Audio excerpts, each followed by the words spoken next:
Sometimes we get lucky. We get to do things on this show just because it's a show that are frankly awesome. Like this, a small restaurant in Dakar. The delicious smells of Senegalese cooking coming from the kitchen. A band.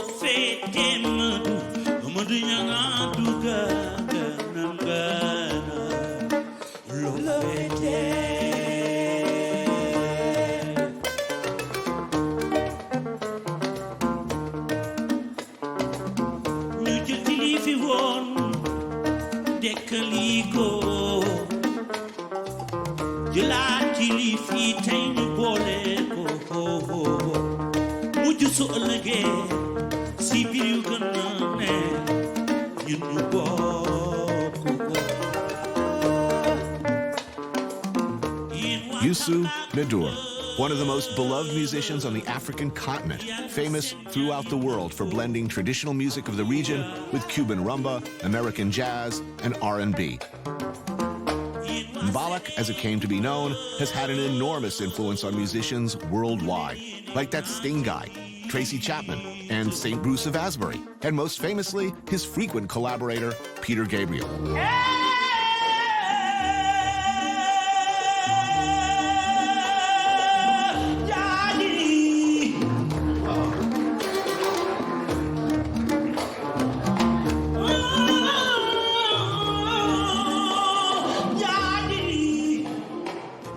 People start to talk about you when you were age 12, when you started to perform professionally. Yeah. But did you come from a musical tradition? My mom, she's a griot. Griot are the storytellers. They are also singers, rappers, and everything. And I grew with my grandmom. She was a big singer. She gave me a lot of things. And from there, going to the school for 2 years, then left the school and start my career.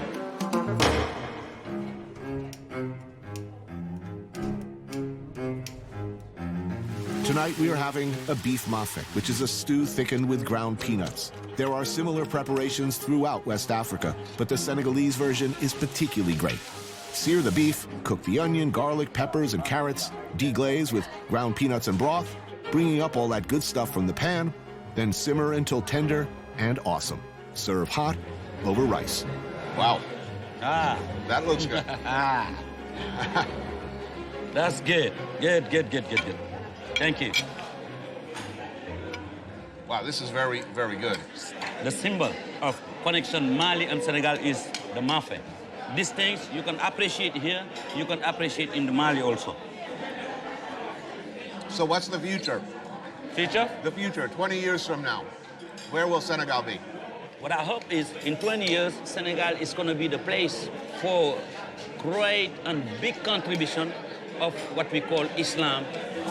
Do you think there's any danger of the kind of radical Islam that we see taking hold in many places in Africa? All these people who are using the religion, Muslim religion, to do bad things, I think Senegal have an example. I think this country have models of the religion. This country, you know, you are here, I'm doing my local bisap, and you are with your beer. In country, 95% Muslim.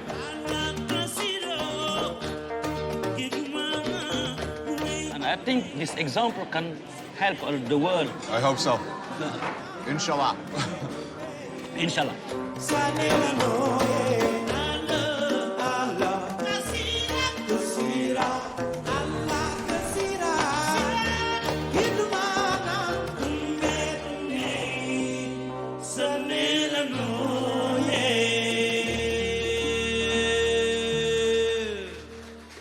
Jërëjëf. Merci. Thank you.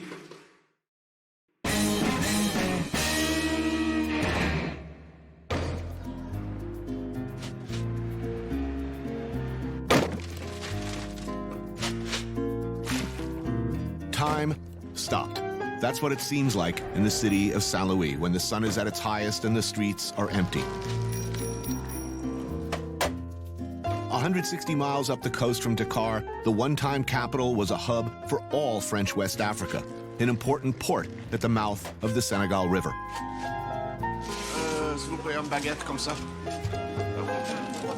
Every culture has an iconic, much-loved street food, the kind of thing you yearn for when you're away. We have our dirty water hot dogs in New York. Here, they have nadambe. Nambe, s'il vous plaît. What people have described as a bean sandwich, but what is really a spread of spicy lentils on a baguette. You buy your baguette at the bakery, bring it over to the nice lady. She slathers on the good stuff, and there you go. And it is indeed addictively delicious.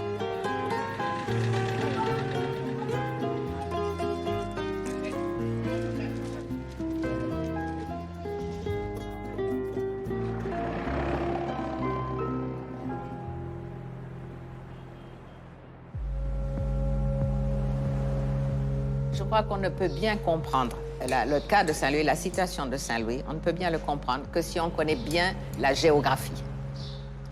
Parce que ce qui a fait cette ville, de mon point de vue, c'est son fleuve. Parce que c'est un fleuve qui dessert 5 États, 5 pays. Mali, Mauritanie, Sénégal, bien sûr, Guinée. So everything came through here. Qui sont.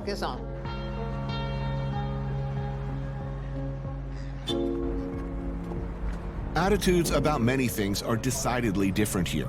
Where many post-colonial cultures are ambivalent or conflicted about their bloodlines, picking black or white to identify with, here people are proud of who they are and where they came from.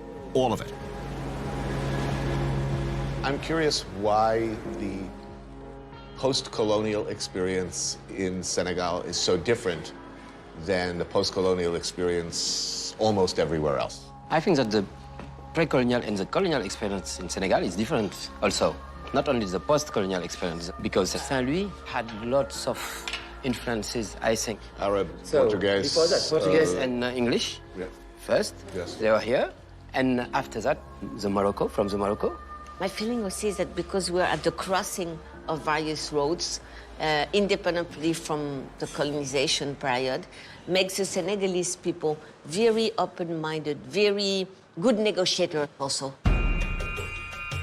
Marie-Caroline Camara is a Saint-Louis métisse, Senegalese father, French mother, and she's hosted a lunch with some friends and colleagues, all of whom consider themselves Senegalese first before anything.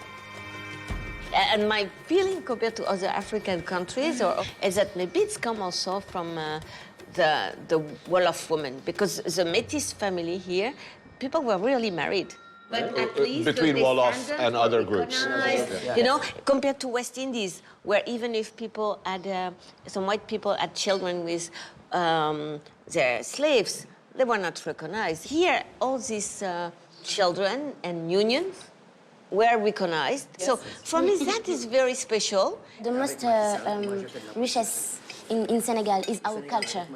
It's not petrol, oil, or other thing. I think that is our culture, our type of life, our customs.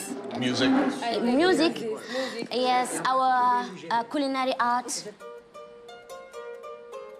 Okay, so we're eating mulet farci à la Saint-Louisienne. Lovely. It's a big fish from the river. Mullet farci, stuffed mullet, the fish deboned and filled with a seafood farce of fish, herbs, vegetables, and bread, and baked. It's an amazing meal. Delicious. Amazing meal? Yes, really good. So, how are things in Senegal today? How things? What kind of things? Is the environment good for business in Senegal now? Is it getting better? I mean, there seems to be a lot of money coming in Dakar. You see buildings going up.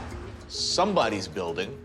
The key thing for me will be the development of businesses. And because when you look at all these young people in Saint-Louis, and there is no companies to employ them, let the young people take a big part of the power, which is not in our tradition, but we need the young people to be strong. If you could compare yourself to someplace else in another major city in the world, Yes. the New York of Western Africa? The Hong Kong of West Africa. Oh, no. Ouch.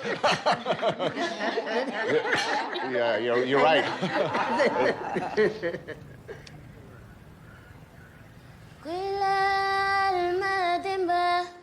Demba machangayo ni kuilal datsai kuilal sama domje